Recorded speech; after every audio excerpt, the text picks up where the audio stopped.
Hi friends, ഇന്ന് നമുക്ക് restaurant style ഒരു ചിക്കൻ മഞ്ചൂരിയൻ ഉണ്ടാക്കിയാലോ. അതിനു വേണ്ടി ഞാനിവിടെ ഒരു കോഴിമുട്ട പൊട്ടിച്ചൊഴിച്ചു കൊടുത്തിട്ടുണ്ട്. അതിലേക്ക് ഒരല്പം ചില്ലി ഫ്ലേക്സും കുരുമുളക് പൊടിയും ജിഞ്ചർ ഗാർലിക് പേസ്റ്റും ആവശ്യത്തിന് ഉപ്പും 1 ടീസ്പൂൺ സോയാ സോസും കൂടി ചേർത്ത് നല്ലവണ്ണം ഒന്ന് മിക്സ് ആക്കി എടുക്കാം. ഇനി ഇതിലേക്ക് ഒരല്പം വിനെഗറും കൂടി ചേർത്തൊന്ന് മിക്സ് ആക്കി എടുക്കുന്നുണ്ട്. ഇനി ഇതിലേക്ക് ചെറിയ പീസുകളാക്കി കട്ട് ചെയ്ത് വെച്ചിട്ടുള്ള കഴുകി വൃത്തിയാക്കിയിട്ടുള്ള ചിക്കൻ പീസുകളെല്ലാം ഇട്ട് കൊടുക്കാം. ഇനി ഇതിലേക്ക് 2 ടേബിൾ സ്പൂണ് മൈദമാവും 2 ടേബിൾ സ്പൂണ് കോൺഫ്ലോറും കൂടി ചേർത്ത് കൊടുക്കുന്നുണ്ട്. ഇനി ഇതെല്ലാം കൂടി കൈവച്ച് നല്ലവണ്ണം തിരുമ്മിയെടുക്കാം.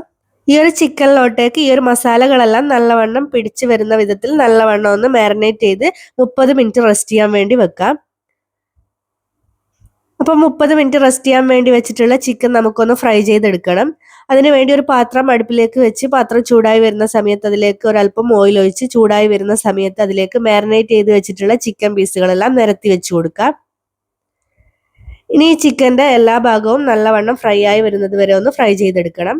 അപ്പോൾ ചിക്കൻ പീസുകളെല്ലാം ഇവിടെ ഫ്രൈ ആയി വന്നിട്ടുണ്ട്. ഇനി ഇത് നമുക്ക് എണ്ണയിൽ നിന്ന് കോരി മാറ്റാം. ഇനി ചിക്കൻ ഫ്രൈ ചെയ്തിട്ടുള്ള അതേ ഓയിലിലോട്ടേക്ക് 1 ടേബിൾ സ്പൂണ് ചെറുതായി കട്ട് ചെയ്തിട്ടുള്ള വെളുത്തുള്ളി ചേർത്തൊന്ന് മൂപ്പിച്ചെടുക്കാം. ഇനി അതിലോട്ടേക്ക് 1 ക്യാപ്സിക്കത്തിന്റെ പകുതി ഇതുപോലെ കട്ട് ചെയ്തതും 1/2 കപ്പ് സ്പ്രിംഗ് ഓണിയൻ കട്ട് ചെയ്തതും കൂടി ചേർത്ത് നല്ലവണ്ണം ഒന്ന് മിക്സ് ആക്കി എടുക്കാം. ഇനി ഇതിലേക്ക് സോസുകളായിട്ട് ടൊമാറ്റോ സോസും ചില്ലി സോസും സോയാ സോസും ചേർത്ത് കൊടുക്കുന്നുണ്ട്. സോസുകളെല്ലാം ചേർത്തൊന്ന് മിക്സ് ആക്കിയ ശേഷം സോസുകളൊന്ന് തിളച്ച് വരുന്ന സമയത്ത് അതിലേക്ക് 1 ടേബിൾ സ്പൂണ് കാശ്മീരി മുളക് പൊടി ചേർത്ത് കൊടുക്കുന്നുണ്ട്. മുളക് പൊടി ചേർത്ത് കൊടുത്ത് ഒന്ന് നല്ലവണ്ണം ഒന്ന് മിക്സ് ആക്കിയ ശേഷം ഇതൊന്ന് തിളക്കാനായിട്ട് വെക്കാം.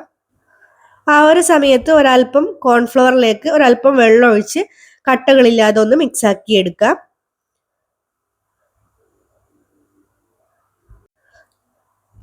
ഇപ്പം ഇതാ സോസുകളെല്ലാം നല്ലവണ്ണം തിളച്ച് വന്നിട്ടുണ്ട്. ഇനി ഇതിലേക്ക് നല്ല തിളച്ച വെള്ളം ഒഴിച്ച് ഒന്ന് മിക്സ് ആക്കിയ ശേഷം കോൺഫ്ലവറിന്റെ മിക്സും കൂടി ഒന്ന് ഒഴിച്ച് നല്ലവണ്ണം ഒന്ന് മിക്സ് ആക്കി ഒന്ന് തിളപ്പിച്ചെടുക്കാം.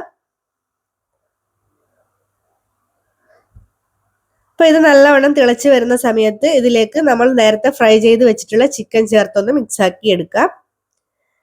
ഇതൊന്ന് മിക്സ് ആക്കി എടുക്കുന്ന സമയം കൊണ്ട് തന്നെ ഇത് തിളക്കാനായിട്ട് തുടങ്ങും. കൂടുതൽ തിളപ്പിച്ചെടുക്കേണ്ട ആവശ്യമൊന്നും ഇല്ല. ഇനി ഇതിന്റെ മുകളിൽ ഒരല്പം സ്പ്രിംഗ് ഓണിയൻ ഇതുപോലെ ഒന്ന് വിതറി കൊടുക്കാം. ഇനി നമുക്ക് ഇതിന്റെ ഫ്ലെയിം ഒന്ന് ഓഫാക്കി കൊടുക്കാം. അപ്പോൾ നമ്മുടെ നല്ല ടേസ്റ്റി ആയിട്ടുള്ള റെസ്റ്റോറൻറ്റ് സ്റ്റൈൽ ചിക്കൻ മഞ്ചൂരിയൻ ഇവിടെ റെഡിയായി കിട്ടിയിട്ടുണ്ട്. ഇതിന്റെ ഡീറ്റെയിൽഡ് റെസിപ്പി നമ്മുടെ സാക്കീസ് നെസ്റ്റ് ചാനലിൽ ഞാൻ അപ്ലോഡ് ചെയ്തിട്ടുണ്ട്. അതിന്റെ ലിങ്ക് ഡിസ്ക്രിപ്ഷൻ ബോക്സ് കൊടുത്തിട്ടുണ്ട്. വേണ്ടവരൊന്ന് ചെക്ക് ചെയ്ത് നോക്കുക. അപ്പോൾ ഇതുപോലെയുള്ള വെറൈറ്റി റെസിപ്പികൾക്കായി നമ്മുടെ ചാനൽ ഒന്ന് സബ്സ്ക്രൈബ് ചെയ്യാനും മറക്കരുത്. താങ്ക്